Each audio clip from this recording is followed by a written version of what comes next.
ओम साईं राम। गुल 48। शेवड़े ऐं सप्टेनकर जी कथा। सचो सदगुरु उन खे कोन चई सघिबो जो छहनि शास्त्रनि ऐं वेदांत जी सिख्या ॿियनि खे ॿुधाए ऐं मधुर वाख्यान ऐं कीर्तन द्वारा माण्हुनि खे ख़ुशि करे, या जो पंहिंजनि शिष्यनि खे मंत्र उपदेश ॾेई उन्हनि खे ॾिनल मंत्र जे जाप करण जो आदेश ॾे, या जो पंहिंजे चतुर ज़ुबान सां शिष्यनि ऐं ॿियनि खे वॾियूं वॾियूं गज़बई ॻाल्हियूं ॿुधाए उन्हनि खे ख़्याली दर्शन कराए, या जंहिं ख़ुदि साक्षात्कार दर्शन न कयो हुजे। पर सचो सदगुरु उहो आहे जो सभिनी खे पंहिंजे आत्म अनुभूति जो सवादु वठाए ऐं ज्ञान कराए।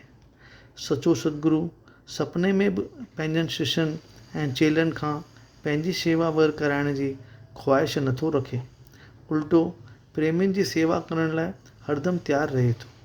हिन खे इहो ख़्यालु कॾहिं बि कीन थींदो आहे त मां हिकु महान आत्मा आहियां ऐं हीअ मुंहिंजा शिष्य मूंखां घटि दर्जे वारा आहिनि।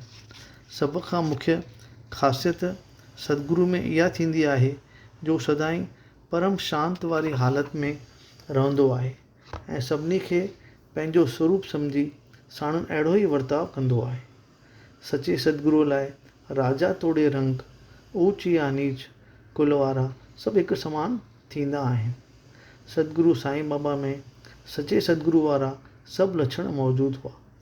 अड़नि वारनि जी जमार खां वठी संदसि मन ते पूरो ज़ाब्तो हो। बिना बेडपा थी एकांत वारनि स्थाननि में हलिया वेंदा हुआ ऐं शरण में आयल भक्तनि में ज्ञान जो दीपक जॻाईंदा रहिया ऐं प्रेम भाव सभिनी में फूकींदा रहिया, जंहिं करे भक्तनि में प्रेम जे सुले उभरण बैदि भक्ति, वैराग्य, शांति ऐं कल्याण रूपी मिल्कियत केतिरनि खे हासिल थी। शोलापुर ज़िले जे अकलकोट वारे श्री सप्टेनकर वकालत पढ़ंदड़ जो हिकु हमक्लासी श्री शेवड़े हो। हिकु ॾींहुं वकालत क्लास जे सभिनी विद्यार्थियुनि गॾिजी वकालत जे अभ्यास ते पंहिंजा पंहिंजा ख़्याल ज़ाहिर कया ऐं सभिनी खे ईअं ॾिसण में आयो त सिर्फ़ु शेवड़े ई वकालत जे इम्तिहान में नापास थींदो, लेकिन शेवड़े सभिनी खे खिलो खुलायो चयो त मां इम्तिहान में ज़रूरु पास थींदुसि, छो त मुंहिंजो सदगुरु साईं बाबा मूंखे सफलता हासिल करण में मदद कंदो। इन ते सप्टेनकर अजब में पइजी पुछियुसि त साईं बाबा केरु आहे जंहिंजे ज़ोर ते तूं छाती टोके चवीं थो त तूं पास थींदे। शेवड़े जवाबु ॾिनुसि त मुंहिंजो साईं बाबा हिकु फ़क़ीर आहे जो शिरडी जे मस्जिद में रहंदो आहे, लेकिन मुंहिंजे सम्झ में हिन जहिड़ो पूरो संत हिन वक़्तु किथे बि कोन्हे। साईं बाबा ई मूंखे चयो आहे त तूं इम्तिहान में ज़रूरु पास थींदे ऐं मूंखे 16 आना विश्वास आहे त मां पक पास थींदुसि। इहे लफ़्ज़ ॿुधी सप्टेनकर मथियुसि ठठोली कई ऐं साईं बाबा लाइ बि घटि वधि ॻाल्हायो। पर जॾहिं शेवड़े बराबरि वकालत जे इम्तिहान में पास थियो तॾहिं सप्टेनकर जा तराई लॻी विया। इम्तिहान पास करण बैदि सप्टेनकर अकलकोट में ई वकालत शुरू कई। 10 सालनि खां पोइ 1913 में संदसि सिकील ते पुट जो गले जी बीमारी करे मौत थियो। सप्टेनकर जो मन खे ॾाढो धोधो अची वियो। मन जी शांति हासिल करण लाइ हिन पंढरपुर, गानगापुर ऐं ॿियनि तीर्थनि जी यात्रा पिणु कई, पर फ़ाइदो कीन पियुसि। वेदांत जे कथाऊं ॿुधण बैदि बि संदसि मन खे शांति कीन मिली। हिकु ॾींहुं ओचितो खेसि संदसि क्लासी शेवड़े जी लफ़्ज़ यादि आया त हिन वक़्तु पूरन संत शिरडी वारो साईं बाबा आहे ऐं ख़्यालु कयईं त अहिड़े संत पुरुष जो दर्शन ज़रूरु करणु खपे। उन मूजिबि पंहिंजे नंढे भाउ पंडित राव सां गॾिजी शिरडी में आयो ऐं शुद्ध भावना सां श्रीफल जी भेंट आणे रखियईं, लेकिन साईं बाबा क्रोध में भरिजी चयो त हितां हिकदमि निकिरी वञो। सप्टेनकर इहे लफ़्ज़ ॿुधी हटी परियां वञी वेठो ऐं मन में सोचणु लॻो त कंहिं भक्त मोरफती बाबा जिन खे राज़ी कयां। हुते किन चयुसि त बाला शिंपी भक्त ते तोखे बाबा सां मुलाक़ात कराए सघंदो। वकील सप्टेनकर पुछा कंदो हिन वटि वियो ऐं अर्ज़ु कयईं त मूंखे मुलाक़ात कराइण में मदद कयो। हिन हुन ॻाल्हि लाइ हा कई। ॿिए ॾींहुं बाला शिंपी बाबा जिन जो हिकु चित्र बाज़ार मां ख़रीद करे मस्जिद में आयो ऐं इहो फ़ोटो बाबा जे हथ में ॾेई चयईं त ॿुधायो त हीउ कंहिंजो फ़ोटो आहे। बाबा सेप्टेनकर तरफ़ इशारो करे चयो त हीउ फ़ोटो त मुंहिंजे यार जो आहे। हीअं चई टहिक ॾियणु लॻा ऐं वेठल भक्त जी मंडली पिणु ख़ूब टहिक ॾेई खिलियो। पर वरी जॾहिं वकील सेप्टेनकर बाबा खे प्रणाम करायो त बाबा यकदमि चयो, इसको ॿाहिरि निकालो। उहो वीचारो हको बको ऐं वाइड़ो थी वियो, पर वरी बि हथ जोड़े वेही रहियो त बाबा जिन वरी चयो, इसको ॿाहिरि निकालो। उन ते सेप्टेनकर निराश थी मोटी आयो। सेप्टेनकर दिलि में प्रार्थना कई त हे साईं बाबा, असां अव्हां वटि दया जी भिक्षा वठणु आया हुआसीं, पर हाणे घटि में घटि असांखे एतिरी त दिलदारी ॾियो त हिन खां पोइ असांखे पंहिंजे दर्शन करण जी मंज़ूरी कॾहिं ॾींदा। मथी ॻाल्हि खे पूरो साल गुज़री वियो, पर सेप्टेम्बर जे दिलि खे शांती कोन आई। हू गानगापुर में वियो त हिकारी अशांती वधी वियसि। पोइ वरी मोडे गांव में श्रीमती सेप्टेनकर कुझु वक़्तु विश्राम करण लाइ वई त उतां सिधो काशी वञण जो निश्चय कयऊं। पर उसरण खां 2 ॾींहं अॻु में श्रीमती सपने में ॾिठो त मां घाघर खणी लक्षराज जे खूह ते पाणी भरणु वञी रही हुअसि त निम जे वण वेठा हिकु फ़क़ीर वेठल ॾिठुमि, जंहिंजे मथे ते कपिड़ो ॿधलु हो। फ़क़ीर संदसि भरिसां अची खेसि चयो त मुंहिंजी प्यारी बालकी, तूं एतिरो कष्ट छो खणी रही आहीं? मां तोखे घाघर निर्मल जल सां भरे थो ॾियां। फ़क़ीर जे डप खां मूं ख़ाली घाघर सां मोटणु लॻसि त बि फ़क़ीर मुंहिंजे पुठियां हलंदो आयो। उते संदसि अखियूं खुलियूं पियूं ऐं सपने वारी ॻाल्हि यकदमि पंहिंजे पतीअ सां कयईं। ॿिन्ही सपने खे हिकु सुठो सूण सम्झी शिरडी लाइ रवाना थिया। जॾहिं शिरडी में पहुता तॾहिं बाबा जिन मस्जिद में हाज़िर कोन हुआ ऐं लेंडी बाग में विया हुआ। ही ॿई संदनि अचण जी इंतिज़ारी में वेही रहिया। जॾहिं बाबा जिन मोटिया तॾहिं पत्नीअ ॾिठो त सपने वारो फ़क़ीर बिल्कुलु बाबा वांगुरु पियो लॻे।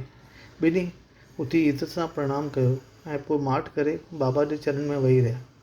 बाबा जिन बि मुदस पसंदि थी पंहिंजे नमूने में हिकु टे माण्हुनि खे हेठी कहाणी ॿुधाइण लॻा।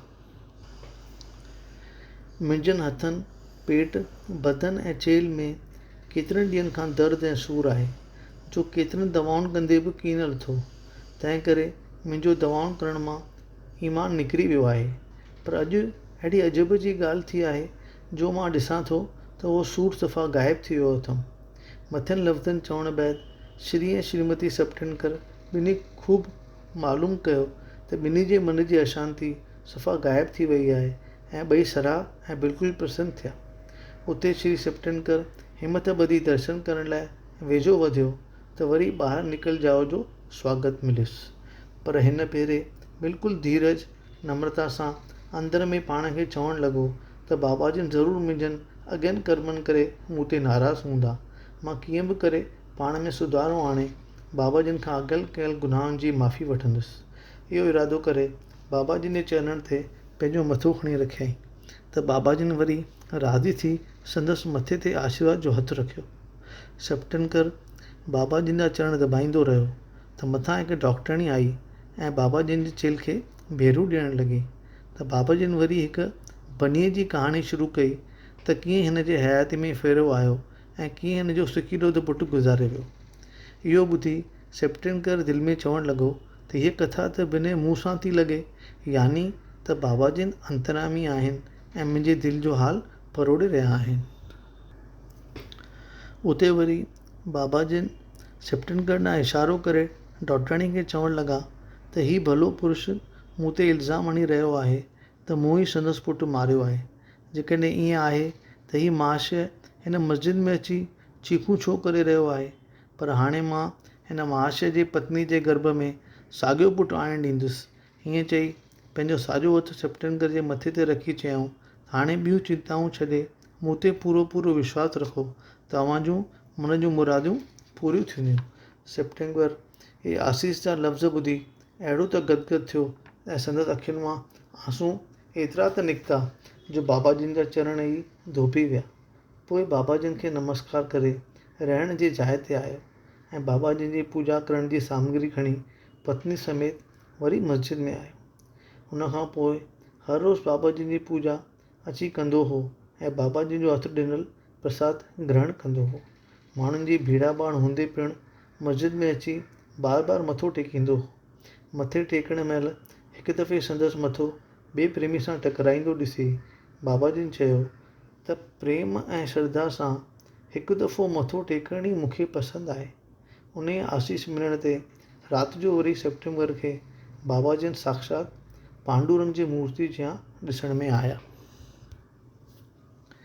ॿिए ॾींहुं वञण जो वीचार करे बाबा जिन खे सिर्फ़ु ₹1 दक्षिणा ॾियण जो ख़्यालु करे आयो, पर जे अस्वीकार कंदा त ॿियो बि ॾींदुसि।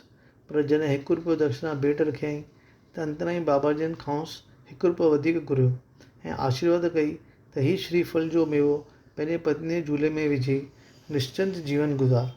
बाबा जिन जे आज्ञा पालण खां साल पोइ ॿिन्ही खे हिकु पुत्र प्राप्त थियो, जो 8 महीननि खां पोइ आणे बाबा जिन जे चरण ते लेटाए चयऊं त हे श्री साईंनाथ, अव्हांजो अहसान असां कीअं चुकाईंदासीं।